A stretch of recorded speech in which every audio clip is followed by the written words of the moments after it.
Hello brothers and sisters, I am back with another video, and this might be a short one. I just wanted to share with you guys some of the things that were coming to me about the topic of faith, as far as how suffering and hardship and difficulty is something that we're all going to encounter, and although it's very painful and unpleasant, I just got done with the class talking about trials and how there has to be something to overcome in order to be an overcomer. I was just reflecting on how pain isn't necessarily our enemy in a walk with God, you know what I mean? It's actually kind of like a spiritual ally. And I know that sounds kind of funny to say that pain is like an ally, but in a way it is, because it helps us to grow. And so I just was putting up quite a few posts on that topic about pain and suffering and hardship, but yet the growth in your relationship with God because of it. And so I just want to read them to you. So that's what I wanted this video to be about how pain affects our faith, which affects our surrender and obedience, and ultimately our growth. Okay, if you hear a lot of noise in the background, I apologize. I am not able to be alone right now. So anyway, I'm going to read these. I've been realizing more deeply and reflecting on how sorrow is something that God uses and turns into a blessing to the surrendering soul. Such a heavy and beautiful truth. How many people say that they came out of some pretty traumatic experiences, but yet are thankful for them because they either led them to God, into salvation, or just closer to God as far as intimacy? That's just an example of where I'm coming from.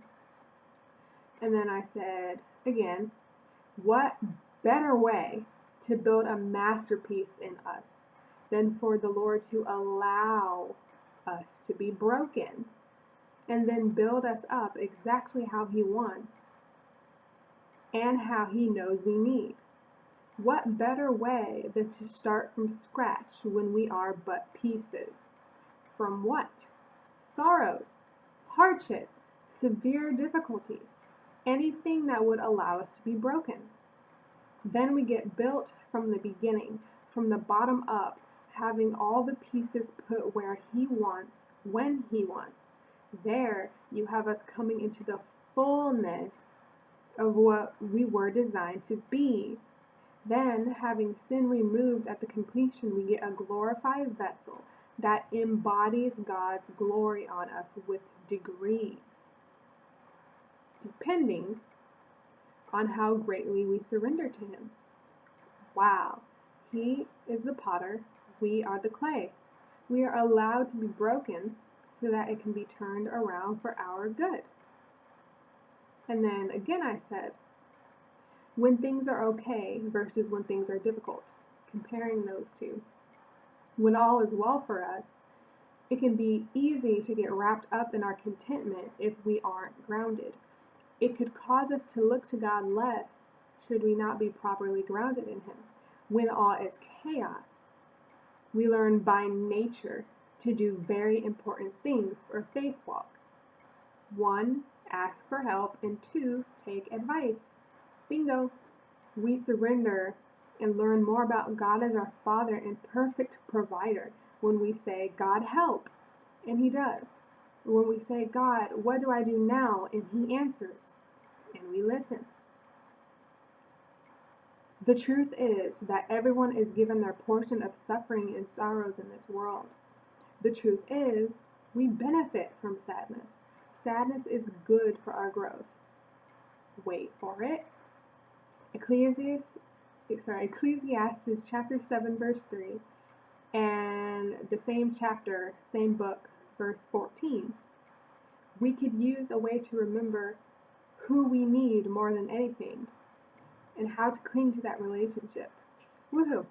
And so that was just me like thinking on how sorrow just is like a tool to bring us into like greater intimacy with our Father, because the more we get carried, the more we learn about who He is as like our sustainer. I talked about that too in the last class. And I want to read another one. Brokenness builds us in this way. It teaches us how to trust God. It helps us understand that if there is anyone we absolutely can trust, it is God. The healer of the broken. Brokenness can serve two purposes. One, teaching us to trust God, and then two, how that trust blossoms your relationship with Him further in all areas. Great figures in the Bible that we can think of off the top of our heads were close to the Lord, and what they have in common is that they knew suffering very well. This is one of the things that grew their faith in the Lord. Okay, now I want to take a step backwards and go back to an earlier post where I said, the truth is we benefit from sadness. Sadness is good for our growth.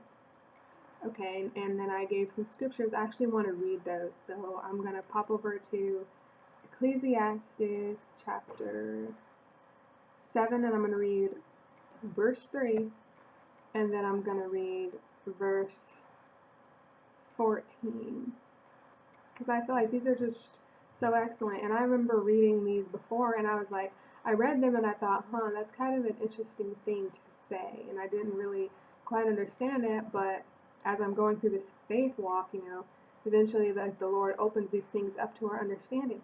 So Ecclesiastes chapter 7 verse 3 says, sorrow is better than laughter, because a sad face is good for the heart. That's what it says, and I thought, like, the first time I read that, I was like, why? Why is a sad face good for the heart? Well, because sadness is a tool that can be used to refine our trust in the Lord. It could be used to, like, direct our attention to the one that we need more than anything else, And it, obviously, if you can trust somebody, then like, a relationship is built on that. It's like trust is like a foundation in a way. And, what's the most important relationship that we can have? It's that with our Father, So it says sorrow is better than laughter, because a sad face is good for the heart. Like, we grow when we go through sorrows. Our faith increases when we come out of sorrows. In verse 14 in chapter 7, it says, I love this verse too. It says, when times are good, be happy. But when times are bad, consider God has made one as well as the other. Therefore, a man cannot discover anything about his future. What I like about that verse is that it's pretty much saying that, yeah, like, God makes the good times and God allows the bad times too. You know what I mean? Like, He makes both of those. And so, praise the Lord, joy is obviously a pleasant thing that we're gifted with, when the Spirit dwells in us. And then at the same time, we can have many woes. We can be like Job sometimes, but God uses that sorrow to help us grow and to benefit us, and so praise the Lord for that. And I just wanted to share that with you guys today. I love you. God bless you, and I cannot wait to see you. Bye-bye.